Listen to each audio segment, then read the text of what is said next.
I don't want war, I want peace. টানা কয়েকদিনের সংঘাতের পর অবশেষে শান্তির বার্তা। গত 10 মে যুক্তরাষ্ট্রের প্রেসিডেন্ট ডোনাল্ড ট্রাম্প ঘোষণা দেন ভারত ও পাকিস্তানের মধ্যে একটি পূর্ণাঙ্গ ও তাৎক্ষণিক যুদ্ধবিরতি কার্যকর হয়েছে। And hopefully they can stop now. They've gone tit for tat.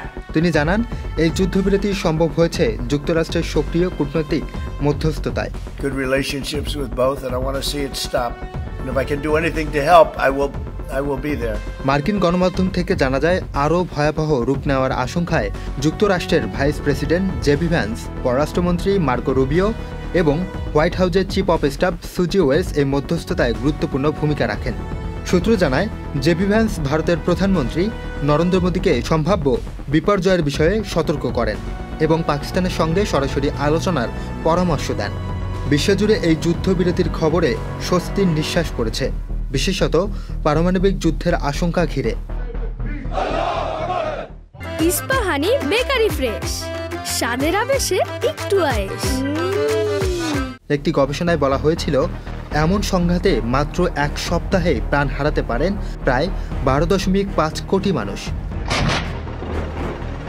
কাশ্মীরের পেহেলগামে 22 এপ্রিল হামলার পর থেকেই দুই দেশের মধ্যে উত্তেজনা বাড়তে থাকে। 7 মে ভারতে শুরু করে অপারেশন সিঁদুর, যার লক্ষ্য ছিল পাকিস্তানের অভ্যন্তরে সন্ত্রাসী ঘাঁটি ধ্বংস করা। তবে ফরাসি রাফাল যুদ্ধ বিমানের মাধ্যমে চালানো এই অভিযানের সফলতা নিয়ে দেখা দিয়েছে বিতর্ক। ভারত দাবি করছে কেবল সন্ত্রাসী অবস্থানে হামলা চালানো হয়েছে, তবে পাকিস্তান জানিয়েছে এতে সাধারণ মানুষ এমনকি শিশুরাও নিহত হয়েছেন। পাকিস্তান পাল্টা প্রতিক্রিয়ায় নিজস্ব যুদ্ধবিমান দিয়ে ভারতের হামলা প্রতিহত করার দাবি করছে এবং জানায় তারা 5টি ভারতীয় যুদ্ধবিমান ভূপাতিত করেছে, যার মধ্যে 3টি রাফাল জেট রয়েছে। তবে বার্তা সংস্থা রয়টার্সকে 2 জন মার্কিন কর্মকর্তা জানান চীনের তৈরি একটি জেট 10 যুদ্ধবিমান অন্তত 2টি ভারতীয় বিমানকে ভূপাতিত করেছে, যেখানে চীনের গোয়েন্দার নজরদারি এবং টার্গেটিং সহায়তা ছিল। তবে ভারত কোনো বিমান হারানোর কথা প্রকাশ্যে স্বীকার করেনি।